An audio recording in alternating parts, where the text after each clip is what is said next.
विधानसभा चुनावों का ऐलान होना बाकी है, लेकिन अरविंद केजरीवाल ने सारे उम्मीदवारों का ऐलान कर दिया। हर दिन नई नई घोषणाएं भी कर रहे हैं और दिल्ली की गलियों में धूल भी फांक रहे हैं। मतलब कि अरविंद केजरीवाल काफी जल्दी में हैं, लेकिन बीजेपी को कोई जल्दबाजी नहीं। केजरीवाल के मुकाबले बीजेपी अपनी गोटियां आराम से बिछा रही है, क्योंकि उसे ही नहीं बल्कि पूरी दिल्ली के लोग ये जानते हैं कि वादा करने के बाद भी आम आदमी पार्टी ने पंजाब में महिलाओं को 1 रुपया नहीं दिया। वे दिल्ली में देंगे, इसकी कोई गारंटी नहीं।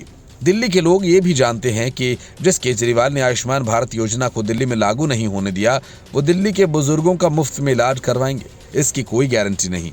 क्योंकि गारंटी तो सबको साफ पानी की मिली थी, गारंटी तो साफ स्वच्छ यमुना की मिली थी, गारंटी तो कूड़ा मुक्त दिल्ली की मिली थी, गारंटी तो दिल्ली को लंदन बनाने की भी मिली थी। जब ये सारी गारंटियां पूरी नहीं हुई तो फिर किसी नई गारंटी का क्या ठिकाना। इसलिए बीजेपी ने ये नैरेटिव सेट कर दिया कि जहां यमुना गंदी है वो दिल्ली मेरी नहीं, जहां सड़कें टूटी हैं वो दिल्ली मेरी नहीं, जहां पीने को गंदा पानी मिले वो दिल्ली मेरी नहीं। और सबके बाद बीजेपी इस इंतजार में बैठी है कि सीएजी की सभी 14 रिपोर्ट्स पेश हो जाएं, तो फिर अपने आप केजरीवाल के सारे घोटालों से पर्दा उठ जाएगा और दूध का दूध पानी का पानी हो जाएगा। यही वजह है कि दिल्ली बीजेपी के अध्यक्ष वीरेंद्र सचदेवा ने विधानसभा अध्यक्ष से मांग की है कि 21 दिसंबर को विशेष सत्र बुलाया जाए। इस सत्र में दिल्ली सरकार को सीएजी की सभी 14 रिपोर्ट्स पेश करने पर निर्देश दिया जाए। इसी तरह का एक पत्र एलजीबी के सक्सेना ने भी आतिशी मरलेना को लिखा। सचदेवा ने कहा कि 2017-18 से 2021-22 के बीच सीएजी ने केजरीवाल सरकार के कार्यकाल में कई वित्तीय मुद्दों पर 14 प्रमुख रिपोर्ट जारी की हैं। इसमें शराब पर एक्साइज ड्यूटी और प्रदूषण से संबंधित गड़बड़ियां शामिल हैं। ये रिपोर्ट उनके कार्यकाल के दौरान हुए कथित घोटालों की जांच का आधार बन सकती है और केजरीवाल सरकार की मुश्किलें बढ़ सकती हैं।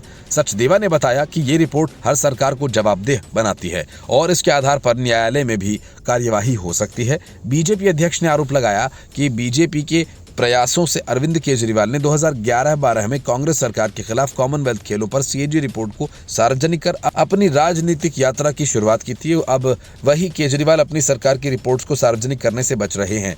सचदेवा ने कहा कि अगर ये रिपोर्ट सार्वजनिक होती है तो आम आदमी पार्टी की सरकार को अपनी पूर्ववर्ती सरकार पर जांच की सिफारिश करनी पड़ सकती है। इससे ये स्पष्ट होता है कि भाजपा केजरीवाल सरकार की खामियों को उजागर करने के लिए तैयार है। सवाल ये कि क्या चुनाव से पहले सीएजी रिपोर्ट में सार्वजनिक करना दिल्ली में सत्ता परिवर्तन का मजबूत आधार बन सकता है। आखिर किन परिस्थितियों में अब तक सीएजी की 14 रिपोर्ट सार्वजनिक नहीं की गई, आखिर उनमें क्या है, या फिर ये मुद्दे सिर्फ इसलिए उछाले जा रहे हैं कि दूसरी पार्टी की छवि को दागदार कर उसका सियासी लाभ उठाया जा सके।